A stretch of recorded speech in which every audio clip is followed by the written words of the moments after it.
Hey guys, thanks for tuning in to a virtual tour of the Polish Army Museum on Forgotten Weapons. I'm Ian McCollum, and of course I'm in the Polish Army Museum in downtown Warsaw today. And normally I like to do this sort of intro from outside of the building so you can see the facade, but it's actually raining rather heavily right now. So we are here in the entranceway to the museum.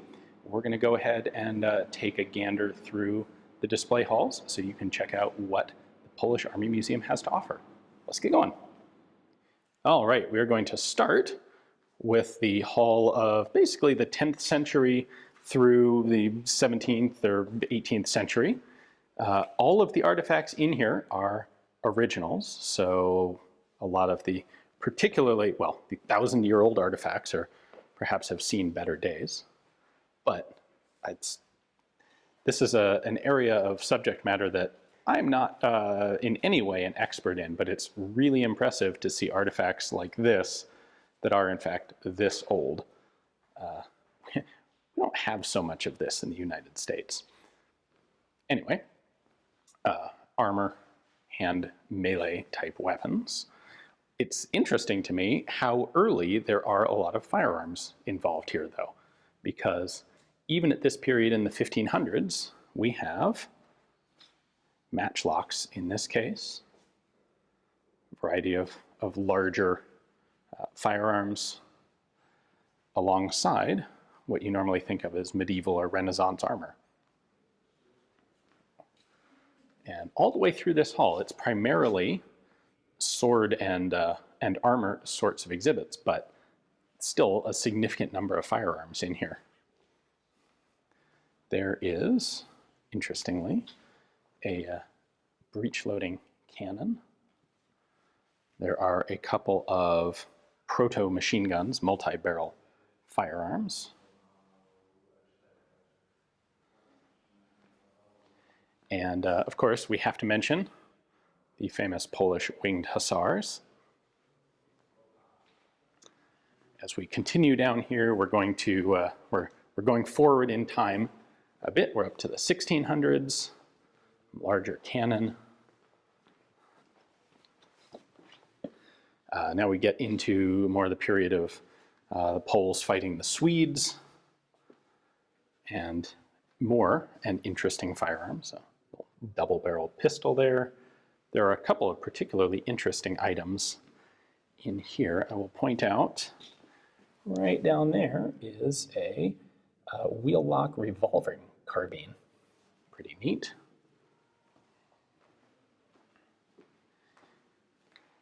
But this is simply the pre-modern firearms era. Finish out this section, and now we will head upstairs.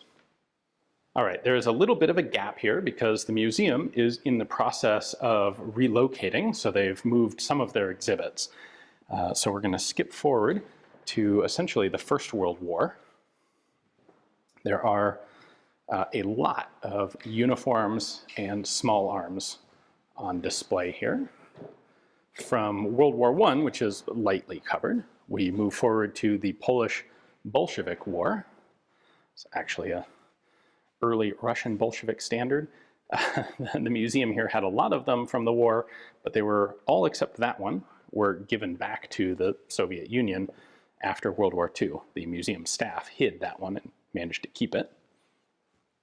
So this is some of the early interwar Polish uniforms. Some of the very earliest items in the museum's collection are a selection of World War I era heavy machine guns.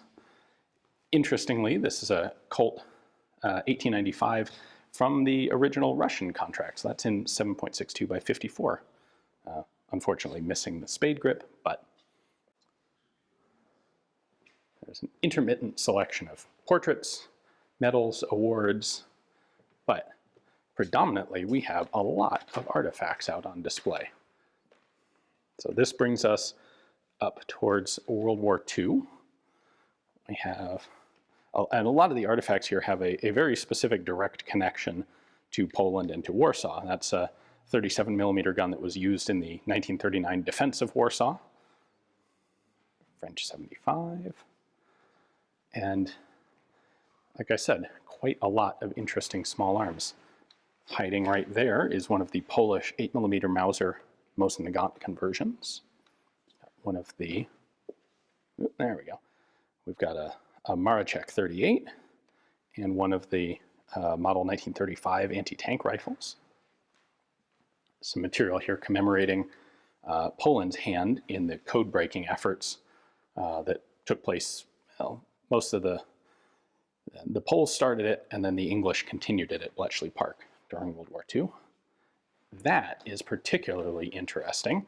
That is a pre-World War II board showing the assembly in the Lviv arsenal of a semi-auto conversion of the 1888 Mannlicher straight pull, which is, that's really cool. Continuing around, we have more World War I or World War II artifacts, uniforms.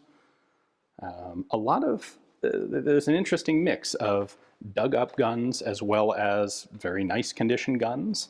And again, a lot of them have specific provenance. There's one of the guns and some of the pieces of what is possibly the very first aircraft casualty of World War II, a Hinkel shot down over Poland. 40mm Vickers gun.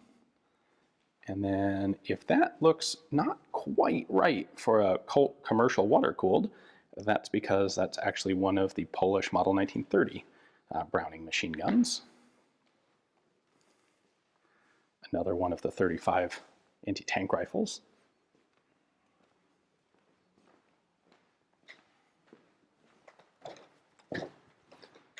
Continuing in here, we have Polish forces that were fighting alongside some of the other Allied forces, so some Poles with French equipment, British equipment,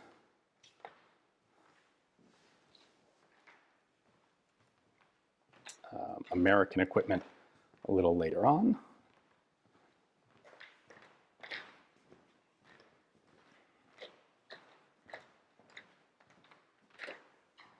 There's another neat one, a Shakas, a Russian really high rate of fire aircraft gun.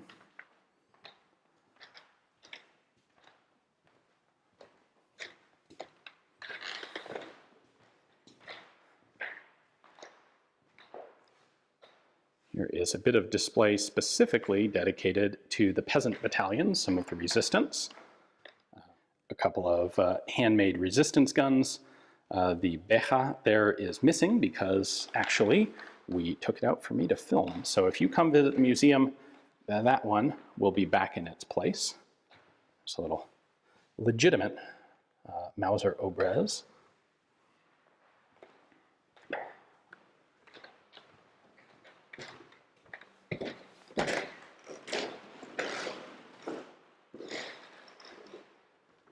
Some more resistance material here. This is actually a machine, a rifling machine for making Sten gun barrels. The sharp-eyed will notice back there, there you go, the iconic Polish submachine gun of the Warsaw Uprising.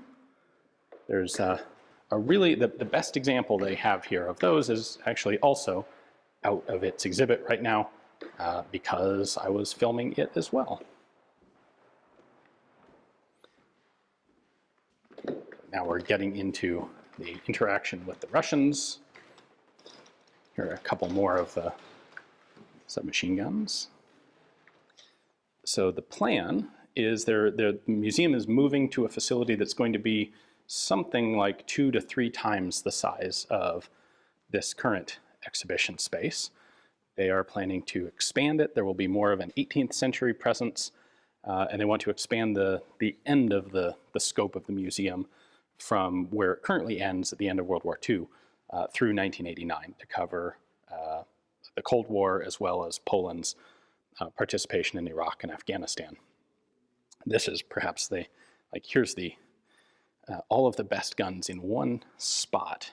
We have on top there the Marachek 38. That's, if you recognize that rifle, it's the exact same one that I did some video on back at Julia many years ago. That rifle very happily ended up here in the Polish Army Museum. There also would appear to be just standard Mausers, but these first two in front have a very specific provable provenance to the Polish Home Army, which is pretty cool.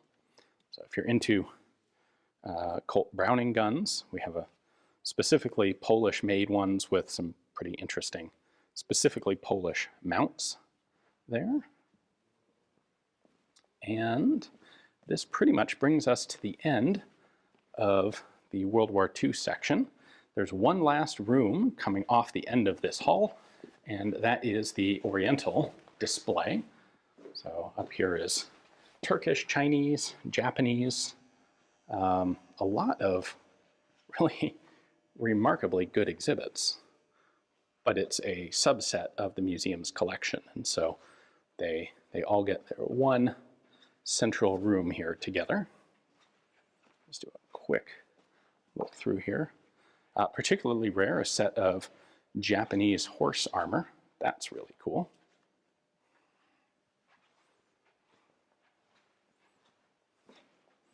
Lots of squeaky floors in the place. As always, there are firearms sprinkled throughout everything.